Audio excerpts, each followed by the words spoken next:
But you kind of struck gold. We had you in here, but the early days when Conor was just first, on his way up. And I remember you telling us, if this guy could fight half as good as he can talk, right, then we got a star. Right. Do you find people trying to be Conor clones now? Well, I was just telling Kim, my PR guru here in Boston, I said, do you remember when, I brought Conor out here and they were talking about, you said this kid was going to be a big star and everything else. And he's a global rock star now. Yeah. I mean, the kid is massive. So I saw the potential there as far as his personality went. The question was, could he come in and could he fight and could he beat the best in the world? What do you make of him saying that he wants to wait until September? I mean, meanwhile, there's people who obviously he's holding that belt and people are going to want a shot. What do you make of that? I said going into the Mayweather fight, we'll see if this kid ever fights again, after this type of a payday. Conor's made well over $100 million in fighting in less than 5 years. Right. So pretty amazing. And fighting is one of those businesses that are really tough to get out of bed and get punched in the face every day when you got $100 million in the bank. Yeah. But no, he can't hold the title. He can't hold up the whole division. Listen, there's a lot of guys that I have to deal with every day that aren't worth the aggravation. This kid is worth the aggravation, and I have so much respect for him, what he's accomplished and what he's done. If he wants to ride off into the sunset with his money for the rest of his life, I don't blame him. And if he wants to come back and fight, we'll get him back in. He just can't hold the division hostage for. Well, how do you stop that from happening? Like, what do you do? Because Conor's the biggest name. You take the belt. And Ferguson, see, but in any sport, it's like the NBA, the NFL, hockey, or whatever it might be. No one guy can hold a whole sport hostage. It just doesn't happen. When Conor was getting ready for this Mayweather fight, I'm already making plans for Conor to never come back. Right. The company and the business goes on, and there will be other stars, and there will be other. The NBA didn't roll it up and pack it up when Jordan left. You know? And they won't when LeBron goes either, and the list goes on and on. Well, do you think that? I'm sorry, Rich. Do you think that Mayweather tried in that fight in the beginning of it? Of course he did. Okay, you don't think that he kind of? Because he's even said that he laid back. Of course he didn't. There's no way. Do you think that Mayweather really took that uppercut? That's what I said. That was part of his. He wanted to take. Conor can punch, and Floyd is a great defensive fighter. He's a great fighter. No man's going to let another guy with that kind of power come in and just land shots on him. Floyd is famous for not wanting to get hit. Right. He didn't want to get hit by him. There's no way in hell. You don't think though that he thought he could carry him? He could carry him for a little while? I think that Floyd tried to coast through the early rounds and not engage with Conor so that Conor would get tired. Conor's never been 12 rounds. Right. He's never fought in a boxing match. It's common sense. I'm going to take this guy into the later rounds where I've been for 20 years. Sure. Floyd's been in those later rounds for 20 years. Right. Conor's never done it. Right. And they both have to be aware that the only way that they could make that type of money off of one fight again is if they fought, except this time in the octagon. Yeah, correct? The thing is, too, that's the other thing. Floyd, historically, doesn't care what you think when the fight's over. Right. He doesn't care if you think his fight was horrible. Boring. Right. Yeah. His fight sucked. He doesn't care. Right. He got paid, and he'll get paid again next time, too. So Floyd's not saying, oh, let me make this exciting for the fans, and I'll carry this guy for 3 or 4 rounds. Right. That's not Floyd Mayweather. Unless they were setting up a rematch. There won't be a rematch. I'm not interested in the rematch. What about in the octagon? Oh yeah, I'll definitely do that. Of course, yeah. But the reason I bring that up is that this is something that has kind of been floated out there. Mayweather wouldn't do that. He'll never do that. No, in a million years, because he can't. I mean, he doesn't. That's a situation where he probably couldn't win in any circumstance. Not from James He Toney. absolutely doesn't win, but he absolutely, positively gets hurt badly. Yeah, he gets hurt bad. Taking a shin to the face. Yeah. Yeah, Floyd Mayweather, shin to the face, leg kicks, all that stuff. That guy has $300 million in the bank. Right. Last thing he wants is a shin to the face. But you've been talking to people, or an right? elbow to the head. Am I reading it wrong? But this is something that isn't exactly a non-possibility, right? After making that first fight, nothing is impossible. But the money would have to be like nothing you've ever seen in sports for Floyd to come out and take a shin to the face. It would be, because I think that would make more money than the first one. Yeah, because no, I agree. The reason that people watch that is, for the most part, 90% of the people wanted to see Floyd Mayweather get his ass kicked. Just the chance of it. 100% of people in this country and other parts of the world want to see him take a shin to the face. 100%. And they will pay whatever they have to pay to see it. Absolutely. That I know. And if I'm Mayweather, I'm saying I'm in my 40s. I'm worth more. I fake hold up wads of money and act like they're cell phones. Do I really want to have someone knock me unconscious? Yeah, no. Well, break my leg. Picture Conor kicking this guy to the face, getting the mount on him, and dropping elbows on his face. I mean, not a chance. You're talking about damage to Floyd Mayweather that he'll never want. What about a Nate Diaz rematch? Because everyone's, if you look at the fights that Conor McGregor could make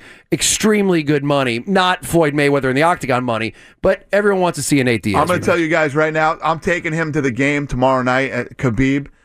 People right now would love to see Conor McGregor versus Khabib, the Russian. Yeah. And that would be a massive fight. I can do that fight in the United States, and it's big.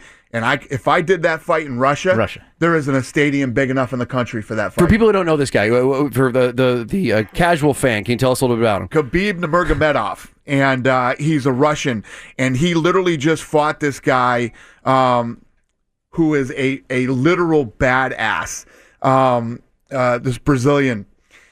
And he literally walked right through all of his punches.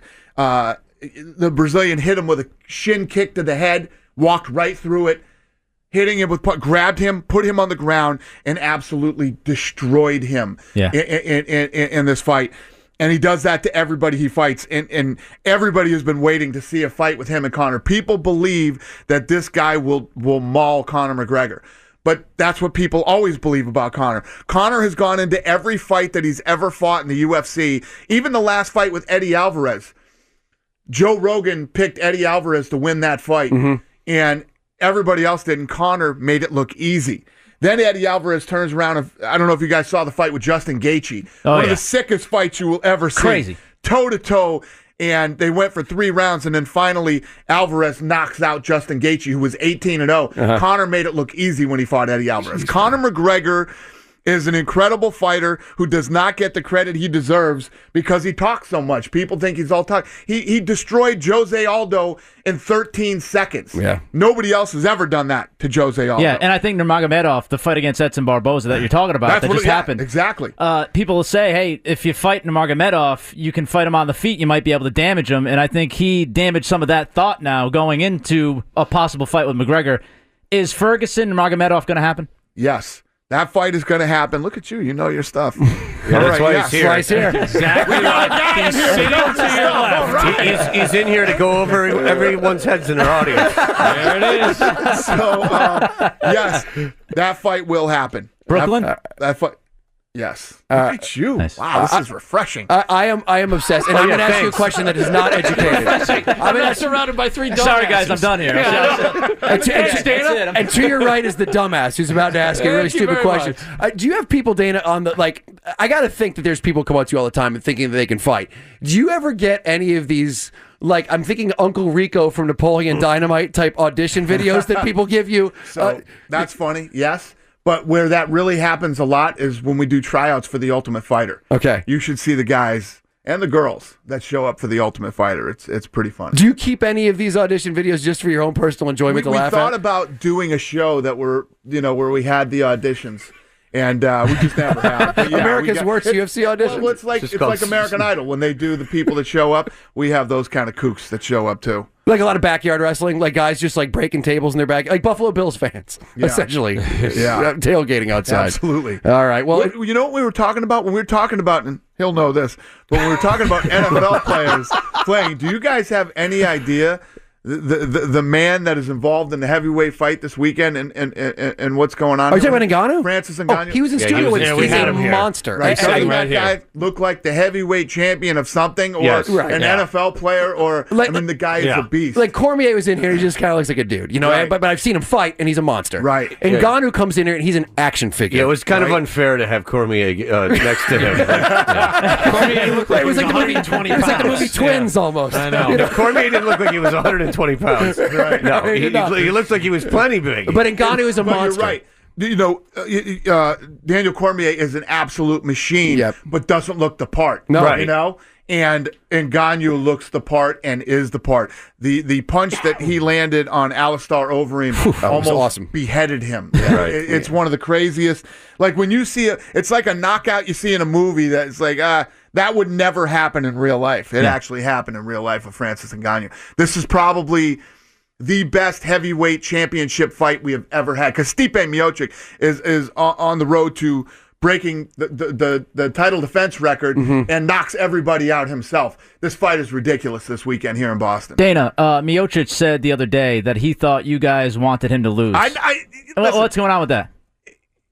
Because when you have a guy like Francis Ngannou that comes out and is who he is and does what he does, and you make this fight, all fighters are paranoid. Right. They're all paranoid. How can I make Stipe lose? Only Stipe can make Stipe lose. We put together the fights with the best fighters in the world, and then they go out, and whoever wins, wins, and whoever loses, loses. It's up to Stipe. It's not up to me of whether he wins or loses. Right. And Stipe is one of the nicest guys in the world. I like this guy. We've butted heads as far professionally, as far as business goes, in the last year and a half. But other than that, he's a super nice guy. But I butt heads with everybody at some point professionally, one way or another. I don't wish anybody to win or lose. The only time I've ever had that kind of, gotta hope he gets his ass kicked tonight is Tito Ortiz. Yeah. Me and Tito Ortiz had a horrible relationship. You guys had a personal relationship, though. That's what, manager and stuff like that. Exactly. And we went back a long way. We completely hated each other. We were very public about it, but, there's no other fighters like that I feel that way. Luke Rockhold and I don't have a great relationship either, but no, he's completely off base on that one.